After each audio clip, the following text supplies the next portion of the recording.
Hello, Miriam at the Bureau here with an update on the rain and thunderstorms moving across southeastern parts of Australia today. They're associated with a significant rain band which moved through parts of southeastern South Australia and western Victoria in the past 24 hours, bringing us moderate rainfall totals. The rain band is now sitting across central Victoria and Tasmania, with more scattered showers and storms across much of New South Wales. It's all associated with a low pressure system that we can see rotating to the west of Tasmania here. Now, this system is moving quite quickly, which means conditions are clearing relatively rapidly after it crosses by. We can see this already through Western Victoria, which is seeing much sunnier weather after a very wet and stormy start to the day. So how will the rest of today look? Well, the trough which is associated with this rain band or driving this rain band is currently lying just to the east of Melbourne, and through the rest of today it will continue to move east, bringing this rain into eastern Victoria, eastern New South Wales and eastern parts of Tasmania.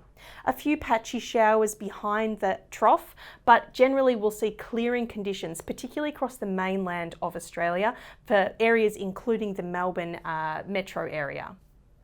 What's important to note though is that through this afternoon, the risk of heavier falls is still persisting through parts of Victoria and southern New South Wales. It is still requiring a severe weather warning for heavy rainfall that may lead to flash flooding. Now, it covers northeastern Victoria and southeastern parts of New South Wales, and in that warning area, we're more likely to see widespread moderate to heavy falls, which are more likely to bring about that flash flooding. It is a hazardous situation which may quickly cut off roads and access routes and cause minor flash flooding issues. It is also worth remembering that thunderstorms are playing a mix in the weather today as well.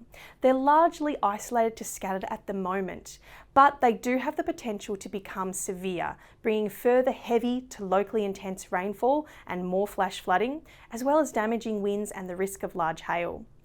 If we see any storms today that do become severe, we will be issuing severe thunderstorm warnings on top of the severe weather warning that's already current. And these may impact much of Victoria, New South Wales and Tasmania. So how will this track after today? Well, the trough will continue to move off the east coast, with generally dry conditions expected for mainland southeastern Australia through tomorrow, just a few coastal showers. Fairly similar conditions up the south coast of New South Wales, but more active showers and thunderstorms will persist across northeast New South Wales and southeast Queensland. The other exception to the drying trend is going to be Tasmania, which may see some further heavier falls through tomorrow as well, as the low pressure system clips the state and brings some complex weather with it. As we go through Thursday afternoon and into Friday, we'll see more of that clearing trend through the southeast, impacting Tasmania as well. However, showers and storms likely to persist through northeast New South Wales and southern Queensland into the end of the week as well. Heavy rainfall is on the forecast for today with the risk of severe storms as well, so it's essential to keep up to date via the Bureau's website or the BOM social media. We'll catch you next time.